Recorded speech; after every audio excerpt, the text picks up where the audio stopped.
नमस्ते विद्यार्थी मित्रों, मिठीबा विद्यालय के ऑनलाइन लर्निंग क्लास में आपका स्वागत है। आज हम कक्षा 5 विषय पर्यावरण, जिसमें हम 9वां चैप्टर जमीन, जिसके बारे में आज हम जानकारी लेंगे। तो शुरू करते हैं।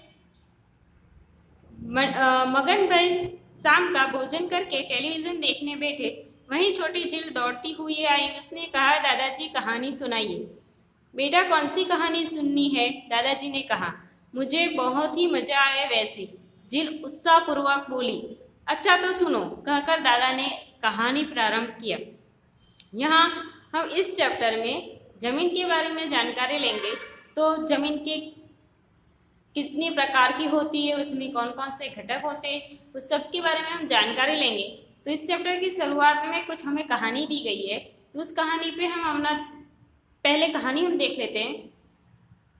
कहानी जो मगन भाई ने कहनी शुरुआत की थी, वह जिसमें लिखा है कि एक छोटा गांव, उसमें मगन भाई कुम्हार रहता था। वह प्रतिदिन तालाब में से मिट्टी लाता और उसमें से मटका दिया बनाता। एक दिन उसने एक छोटा मटका बनाया, उसे रंग कर रंगीन बनाया। मटका खूब अच्छा लगने लगा। उस मटके को बेचने के लिए उसे दुकान पर रखा। दूसरे दिन रमेश भाई वहाँ से जा रहे थे। उन्होंने मटका देखा और तुरंत खरीद लिया। रमेश भाई के हाथ में नया और छोटा मटका देखकर उनकी लड़की बिंदिया खुशी से लोटपोट हो गई। उसने कहा, पप्पा, इस छोटे मटके से तो मैं ही पानी भरूंगी। ठीक है बेटा, रमेश भाई ने कहा। अब प्रतिदिन बिंदिया उस छोटे मटके से पानी भरती। एक दिन रखते समय यह मटका उसके हाथ से छूट गया। नीचे गिरते ही उसके टुकड़े टुकड़े हो गए।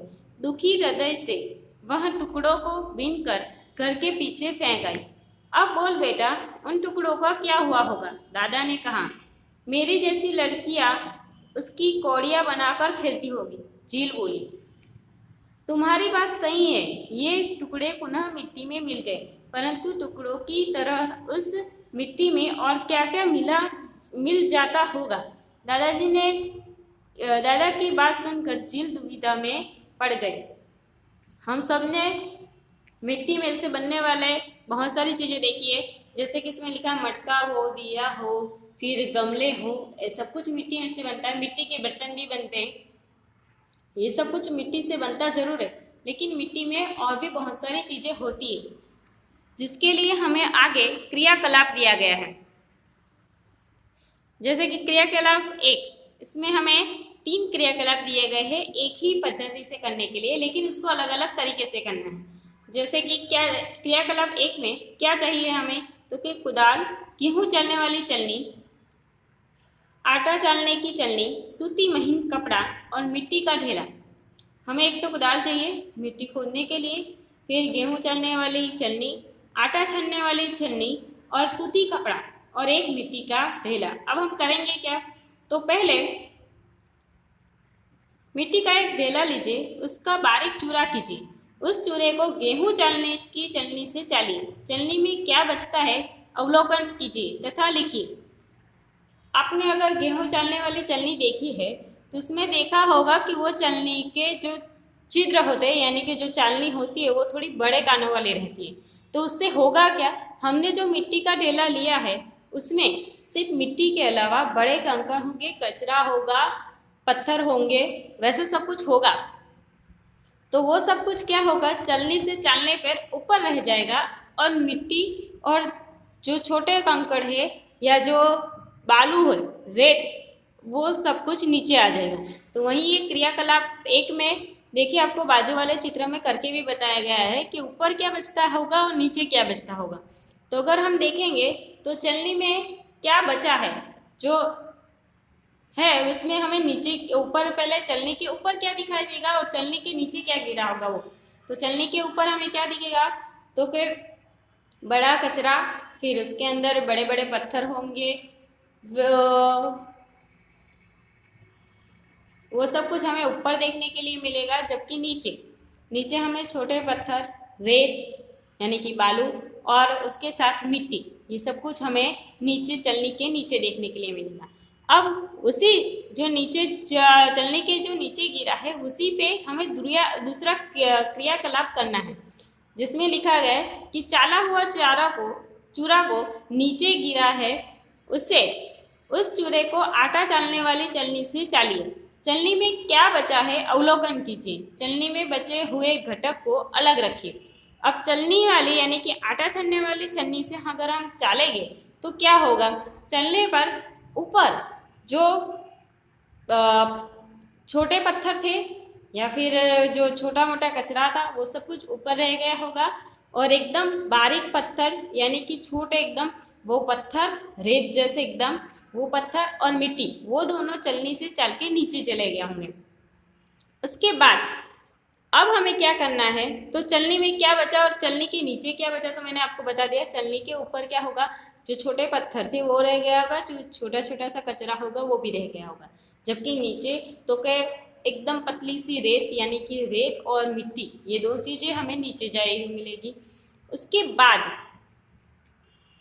क्रियाकलाप 3 में हमें उसी मिट्टी को यानी कि जो चलनी के चालने से जो नीचे बचा था उसी मिट्टी को हमें लेकर सूती कपड़े में छानना है। वहीं पे लिखा है देखो क्रियाकलाप 3 में कि दूसरी बार चाली गई मिट्टी को सूती कपड़े के टुकड़े में लेकर धीरे धीरे चालिए। कपड़े पर क्या बचता है, नीचे चाले गए घटक का अवलोकन कीजिए तथा लिखिए। कपड़े पर बचे हुए तथा नीचे गए घटकों को अलग अलग रखिए।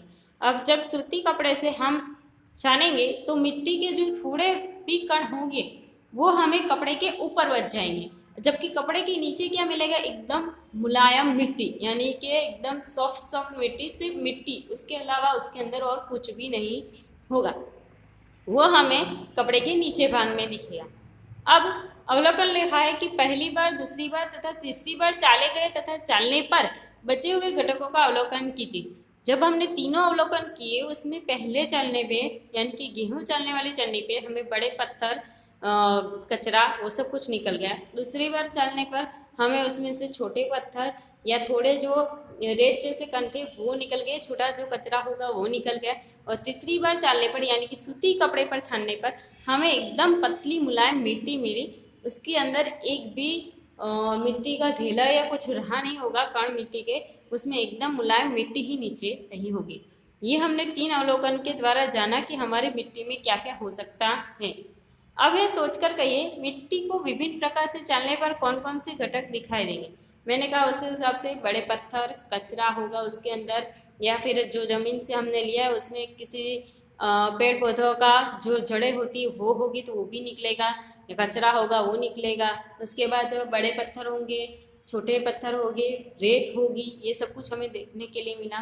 क्या मिट्टी में इसके अतिरिक्त दूसरे घटक हो सकते अगर कुछ मिट्टी में हमें देखते हैं तो कहीं से कचरा मिल गया, कहीं से पशु पक्षी के मलमूत्र होते हैं, फिर जैविक अजैविक घटक भी होते, उसके बारे में हम आगे जानकारी लेंगे ही।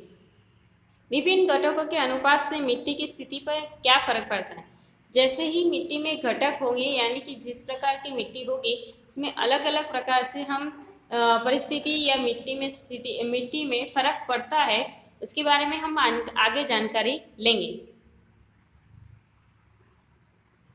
अब हमारे पास है क्रियाकलाप 4।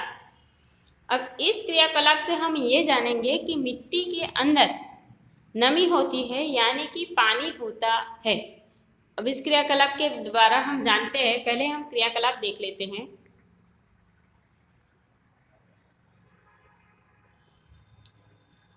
क्रियाकलाप 4 उसमें लिखा गया है कि क्या चाहिए, तो पहले उस क्रियाकलाप को करने के लिए हमें एक प्लास्टिक की पारदर्शी थैली चाहिए, कांच का पारदर्शी गिलास, कुदाल, मिट्टी का ढेला और पानी और धागा, ये हमें चीज़ें चाहिए। अब करना क्या है, तो हम पास के खेत में से कुदाल से 1 आध फुट नीचे खोदकर मिट्टी के 3-4 ढेले लाएंगे।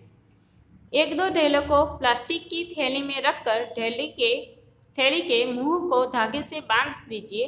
अब उसे थैली को कुछ समय तक धूप में रखिए। कुछ समय बाद वर्कखंड में लाकर उसका अवलोकन कीजिए। अगर आपने नहीं देखा है तो पहले हम इस क्रियाकलाप को जरा देख लेते, समझ लेते। अगर हम इसमें जो लिखा है उस हिसाब से खेत से मिट्टी लानी है, लेकिन 1-2 फुट खोदने के बाद। क्यों? क्योंकि अगर आपने मिट्टी देखी है खेतों में, अगर मिट्टी ऐसी ही पड़ी है, अगर आपने देखा तो ऊपर की मिट्टी सख्त हो जाती है और सूखी दिखती है। जब हम उसको खोद कर नीचे से मिट्टी लेते हैं, 1-2 फुट कर आप नीचे से मिट्टी को हाथ लगाओगे तो वो थोड़ी आपको गीली लगेगी, यानी नमी वाली लगेगी। तो वो ऐसा क्यों होता है उसी के बारे में है। तो ऊपर की सतह तो कोरी हो गई है, यानी कि सूखी दिखती है आपको, लेकिन जब उसको हम खोद कर नीचे से मिट्टी निकालेंगे 1-2 फुट कर, तो मिट्टी में थोड़ी सी नमी दिखेगी। अब उस मिट्टी को लेकर अगर हम प्लास्टिक की थैली में बंद कर देंगे और उसको धूप में छोड़ देंगे, तो होगा क्या कि जैसे ही सूर्य प्रकाश की गर्मी उसको लगेगी, तो उस गर्मी से मिट्टी के अंदर रहे पानी के कण, यानी कि पानी जो नमी के रूप में उसके अंदर है, वो क्या होगा, वो छूट कर अपने आप ऊपर आएगा। अगर उसके लिए आपको एक सरल से एग्जांपल दूं, तो हम अगर कोई भी बर्तन में पानी रखकर उसको गैस पे गर्म करने रखते हैं, तो होता क्या है, अगर हमने ऊपर ढक्कन रख दिया है तो क्या होगा, जैसे ही पानी गर्म होगा उसकी ढक्कन के आप ऊपर देखोगे तो हमें पानी की कुछ बूंदें दिखाई देती। वैसा क्यों हुआ? क्योंकि पानी गर्म हुआ, पानी में से भाप निकली और भाप ऊपर जाने की वजह से ऊपर जो पानी है, यानी जो ढक्कन रखा है उसमें भाप के रूप में पानी गया, तो वो क्या हो गया, बूंदें बन गई। वैसे ही सेम इसमें भी होगा कि जैसे ही हम मिट्टी के ढेले को लेकर उसको उसको बंद कर देंगे, प्लास्टिक की थैली में रख कर उसका मुंह बंद कर दिया है, तो जैसे ही वो धूप में मिट्टी गर्म हुई तो क्या हुआ, उसमें से जो नमी के रूप में पानी था वो ऊपर जाने की कोशिश की भाप के रूप में, लेकिन ऊपर जाने के लिए रास्ता नहीं था क्योंकि हमने प्लास्टिक की थैली को बंद किया हुआ था। तो क्या हुआ, ऊपर यानी कि प्लास्टिक की थैली के ऊपर वाले हिस्से में हमें वहाँ पे पानी की बूंदें दिखाई देगा, यानी कि मिट्टी के अंदर नमी के रूप में पानी भी होता है। इस अवलोकन से हमें यही जानने के लिए मिलता है कि मिट्टी में नमी के रूप में पानी रहता है, जिसके कारण हमारे जो पेड़ पौधे होते हैं या जो खेत में बोया हुआ अनाज होता है उसको पानी मिल जाता है, क्योंकि उसकी जड़ें पानी मिट्टी में अंदर से होती है और उसको मिट्टी के अंदर वाले हिस्से में जो नमी के रूप में पानी है वो मिल जाता है, इसीलिए हमारे पेड़ पौधों को पानी मिल जाता है। इस अवलोकन के द्वारा हम वही सिद्ध कर रहे हैं। फिर है क्रियाकलाप 5, जिसमें ये बताया गया है कि पानी के अंदर हवा भी होती है। वो कैसे साबित करना है, तो उसके लिए देखिए क्रियाकलाप 5, पारदर्शी कांच का एक गिलास लीजिए, उसमें पानी भरिए। अब मिट्टी का एक ढेला लेकर इस गिलास में डुबोइए, क्या होता है उसका अवलोकन कीजिए। कहाँ देखा, तो कोई पारदर्शी गिलास में पानी के अंदर ढेले के अलग अलग अगल बगल तथा ऊपर देखिए। देखने पर क्या मिला, तो अगर आप पानी में मिट्टी का ढेला डालोगे तो पानी में से आपको बुलबुले होते हुए दिखाई देंगे। वैसा क्यों होगा, क्योंकि पानी के मिट्टी में जो पानी है उसके साथ साथ उसके अंदर हवा भी होती है। अगर आपने कभी भी गमले में और वहाँ पे अगर आपने पानी डालते हुए देखा होगा, तो गमले में अगर आप पानी डालते हो ना तो ऊपर आपको बुलबुले होते हुए दिखाई देते हैं। वैसा क्यों होता है, क्योंकि जो ज़मीन है यानी कि जो मिट्टी है उसके अंदर हवा भी रहती है, और वो हवा जब पानी जाने की वजह से वो ऊपर आती है और उसके लिए हमें बुलबुले होते हुए दिखाई देते हैं। तो यही चीज़ हमें क्रियाकलाप 5 के अवलोकन में, यानी कि क्रियाकलाप 5 करने पर यही पता चलता है कि मिट्टी में हवा भी होती है। अब नीचे लिखा है, याद कीजिए और लिखिए, ज़मीन को खोदने पर उसमें से क्या क्या मिलता है। क्या क्या मिलता है ज़मीन को खोदने से, तो उसमें से मिट्टी मिलेगी, पेड़ पौधों की जड़ें मिलेगी, फिर कुछ कचरा भी मिलेगा और मिट्टी के साथ साथ हमें रेत और वो सब कुछ भी मिलेगा। इसी के साथ हमारे इस चैप्टर का पहला पार्ट हम यहाँ पे रोकते हैं और दूसरे पार्ट में इस चैप्टर के बारे में आगे जानकारी प्राप्त करेंगे। तब तक आप इस चैनल को लाइक करें, शेयर करें और सब्सक्राइब ज़रूर करें इस वीडियो को, जिससे हमारी चैनल पे आने वाले आपको आगे की वीडियो भी सरलता से मिल सकें। Thank you.